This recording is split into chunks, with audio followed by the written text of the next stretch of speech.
All right, Jake. So on the range, the past couple lessons we had, we kind of worked with lessening that steepness of your backswing, not so upright. Just kind of get some feedback from you real quick. How do you feel that's going? Do you feel like you're making progress? Do you feel like you're able to make the move we talked about? Yeah, I really do. I feel like it's starting to become more comfortable and more kind of just like don't have to think about it as much, And I've kind of noticed a difference on my misses. It's not as far right, not as far left. My misses are more. It's kind of giving you. I noticed too when we were working on it. It was, if anything, your miss maybe just a little bit of a leak to the right. I wasn't seeing so much of that left going left. Yeah. Now, whenever we were working with that, and when I had you practice over the past couple of days, was when you're on the range to kind of give yourself a sort of a mock fairway to hit. Yeah.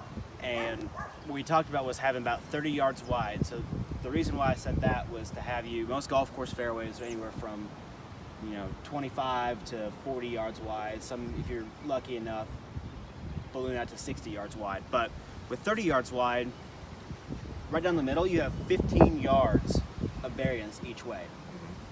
And the reason why I had to do that was when you're out here on the golf course, usually we're wanting to take away that two-way miss. So with that 15 yards of variance each way, we're picking out one segment of the fairway, and that's going to become our target. So we're out here. I kind of set up, we're here number 4. The fairway is pretty much dead straight. It links a little bit to the right. I picked this fairway just because it was similar to the fairway we were making out on the range, right? Yeah. So what I want you to do is I'm going to go have you tee up real quick. Okay. And now the biggest thing is this is called transfer learning. Transfer learning is taking skills and concepts we talked about, create an understanding to where you said you felt comfortable, you understood what you were doing, you were able to make the move properly, and it's now transferring it, taking it from the driving range tee box to the actual tee box. The biggest disconnect that I get is that it looks nothing like a range. And I reply to that with, if you just look at the grass, it's grass. People kind of get that concept in their head, like the range is from the course. What I talked about with you, and I don't know if you noticed, was I would try and make it seem like I never had you hit 10 drivers in a row. I did one driver, and then we go to an iron. I'd have you hit a driver, and then go to a wedge. That's because I'm getting it in your mind, making you feel like you're actually playing the golf course out on the range. Yeah. And so here, all I'm gonna have you do is walk me through what you're gonna do, and imagine this is just the range. We're doing our normal game. This is your 9th golf ball. You got to get 8 of 9 in the fairway. Walk me through what you're going to do to put that 9th ball in the fairway. Okay. So first I kind of assess like the wind off the left. Right. So I know that's going to move the ball a little right. Right.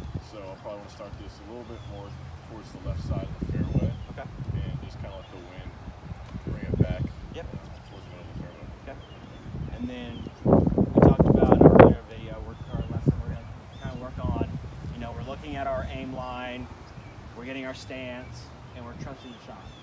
So let's go ahead and run through that same routine like we did on the range. Just look at the golf course right there. See that green patch of fairway right there? Yep. That's your 30 yards of block fairway. All right? So go ahead and set up. Let's see you do.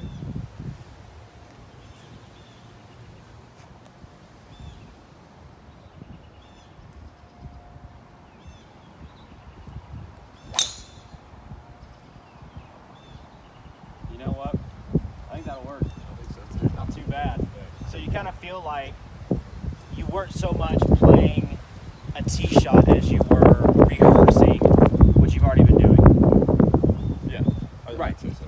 Exactly. And so that's kind of what the goal of this was, is we're going to work a little bit more on some wedge shots here in a minute. But it's creating as similar condition as we can on the range to scenarios you're going to possibly face out here on the golf course. So like I said, I picked this fairway because it looked pretty similar to the little fairway we had set up on the range. You were already used to hitting, I've seen you hit, 12? We had 12 in a row in that little mock fairway. I think so, yeah. If you can hit 12 in a row on that fairway, come out here and have the same looking fairway, you've got 12 fairways in regulation already in your mind. Yeah. What helps with that is you've already seen yourself succeed in that regard. Now you come out here, you're able to pull confidence from your past experience, you can get on the tee box and say, I hit 12 golf balls in this fairway in a row. This is nothing. So automatically, you know what you can do, you know how you're going to do it, and you know that you can do it. Make sense? Yeah. Perfect. And that's the essential overlying idea of transfer learning and transfer practice is the stuff I would give you for homework, having you hit those golf balls in the muck fairway, recreates situations out here, and it all just ties together. Awesome. I like it. Good deal.